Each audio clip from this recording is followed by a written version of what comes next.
Assalamualaikum warahmatullahi wabarakatuh. Salam sejahtera untuk kita semua. Selamat pagi untuk teman-teman dan Ibu Retno selaku dosen pengampu. Perkenalkan, saya Nur Unaita Fadila dengan NPM 2322010111 sebagai moderator yang akan memimpin jalannya presentasi pada kesempatan kali ini. Pada pagi hari ini, kami dari kelompok 1 akan menyampaikan materi mengenai terkikisnya empati dengan cara meningkatkan empati. Next. Dengan anggota kelompok sebagai berikut.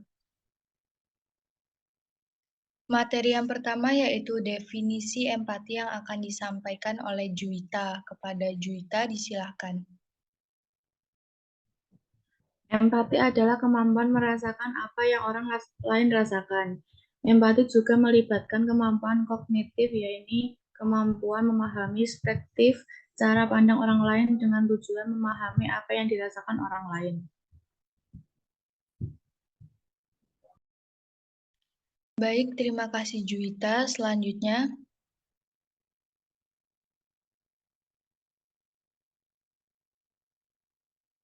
next. Faktor yang mempengaruhi empati yang akan disampaikan oleh Vina. Kepada Vina, disilahkan. Faktor yang mempengaruhi empati terbagi menjadi 4, yaitu gender, keluarga, lingkungan pergaulan, dan sosialisasi. Di sini saya akan menjelaskan apa itu gender, keluarga, lingkungan pergaulan, dan sosialisasi. Gender adalah perempuan memiliki kemampuan berempati lebih tinggi daripada anak laki-laki. Sedangkan oleh dalam hal kepekaan emosi, anak perempuan juga lebih sensitif dari anak laki-laki. 2. Keluarga. Tingkah laku empati berhubungan dengan pengalaman hidup dalam keluarga, yaitu bahwa dalam keluarga mereka tidak saling mengenal kebutuhan emosi masing-masing individu.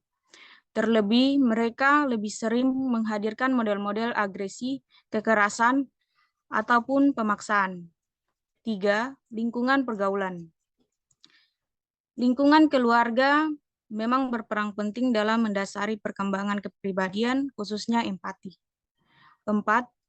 Sosialisasi merupakan kemampuan individu untuk dapat mengenal dan berinteraksi secara baik dalam lingkungan tertentu dan memperoleh nilai-nilai yang sesuai dengan lingkungannya tersebut.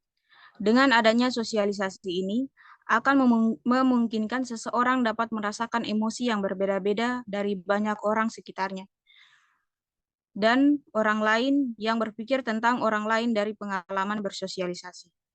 Terima kasih.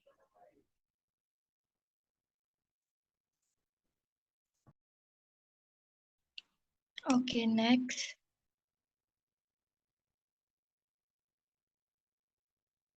Selanjutnya yaitu indikator perilaku dan sikap empati yang akan disampaikan oleh Akila. Kepada Akila disilahkan. Indikator perilaku dan sikap empati. Yang pertama, ikut merasakan apa yang dirasakan oleh orang lain. Yang kedua, dibangun berdasarkan kesadaran dan kemauan dalam diri untuk peka terhadap perasaan orang lain.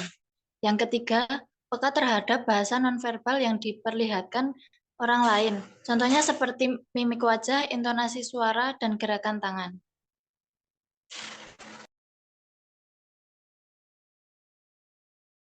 Terima kasih kepada Akila. Selanjutnya itu cara meningkatkan empati yang akan disampaikan oleh Indah, Aisyah, dan Anindi. Kepadanya disilahkan. Cara meningkatkan empati yang pertama adalah didaktik experiential training, adalah pelatihan dengan memberikan materi dan juga pelatihan dengan memberikan pengalaman langsung. Fasilitator memberikan materi terlebih dahulu mengenai konsep, indikator, dan juga contoh perilaku empati kepada peserta pelatihan Setelah memberikan materi, kemudian peserta diberikan pengalaman untuk real melalui permainan. Yang kedua adalah skill training, yaitu melatih keterampilan dalam melakukan empati dalam bentuk memberikan deskripsi mengenai keterampilan empati yang diperlukan. Yang kedua adalah mendemokrasikan penggunaan empati dalam bentuk aktivitas komunikasi dan interaksi. Ketiga adalah memberikan kesempatan kepada peserta pelatihan untuk mempraktikkan keterampilan empati. Yang ketiga adalah pelatihan mindfulness, yaitu melatih untuk berfokus pada kondisi saat ini dengan cara rileks dan berpikir positif, kemudian melakukan meditasi dengan belajar mengenal sensasi, suara, pemikiran, dan emosi. Selanjutnya adalah stimulus video. Peserta diminta untuk menyaksikan video yang menggambarkan perilaku empati dan kemudian mendiskusikan respon empati serta situasi yang muncul empati dalam video. Selanjutnya menulis. Peserta diminta menulis kondisi, distres orang lain atau sakit, kemudian peserta diminta untuk menuliskan kesadaran, kemudian jika berada di dalam situasi tersebut.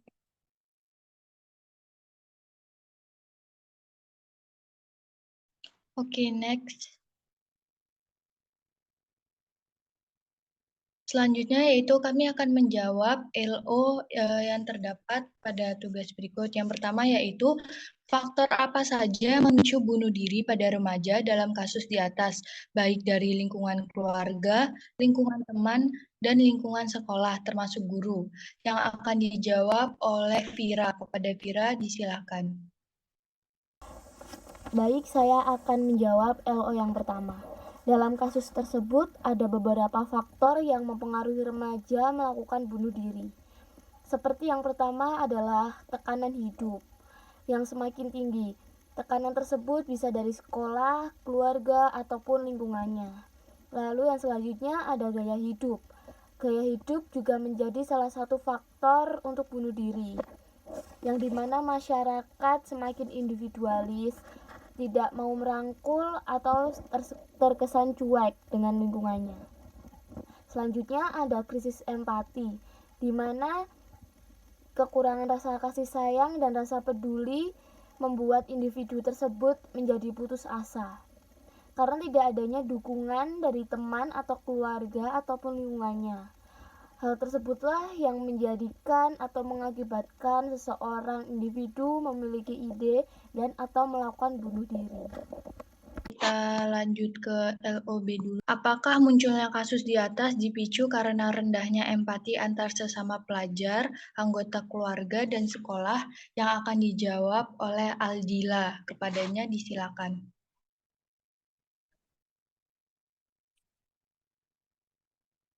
Baik, jawaban dari LOB yaitu iya, karena rendahnya empati dapat mengakibatkan kurangnya dukungan sosial dan pemahaman terhadap individu.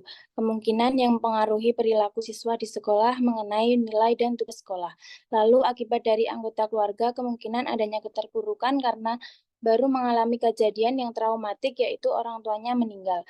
Oleh karena itu penting untuk membangun lingkungan yang pendukung empati di antara semua pihak terkait. Terima kasih untuk Aldila. Selanjutnya yaitu LOC. Bagaimana sikap dan perilaku yang seharusnya ditunjukkan oleh siswa kepada sesama siswa lain yang mencerminkan sikap empati? Yang akan dijawab oleh saya sendiri.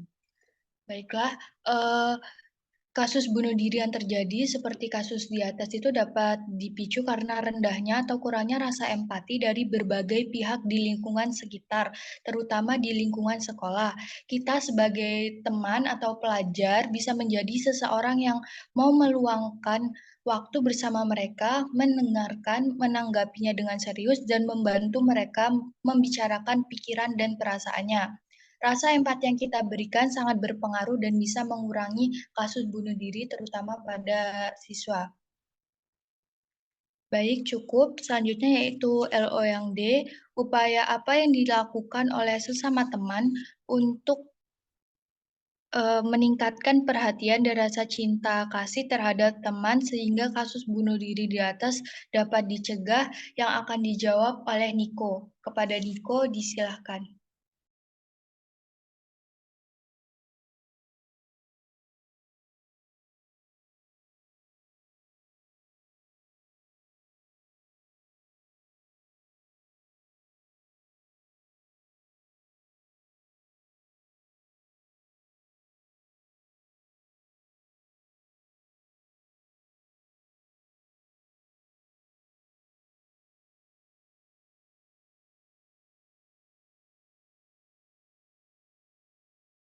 Oke, upaya yang dapat dilakukan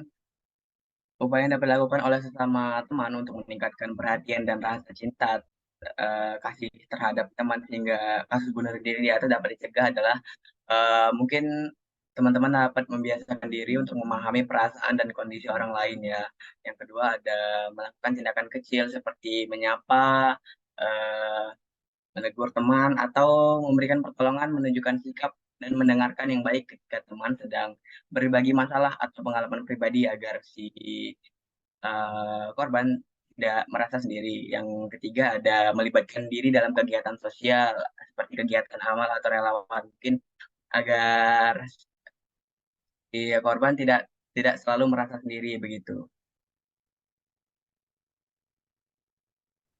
Baik, terima kasih Niko. Selanjutnya yaitu LO yang terakhir, bagaimana upaya yang dapat dilakukan oleh siswa, keluarga, dan sekolah untuk meningkatkan rasa empati dan saling perhatian antar sesama siswa yang akan dijawab oleh Artika. Kepada Artika, disilakan.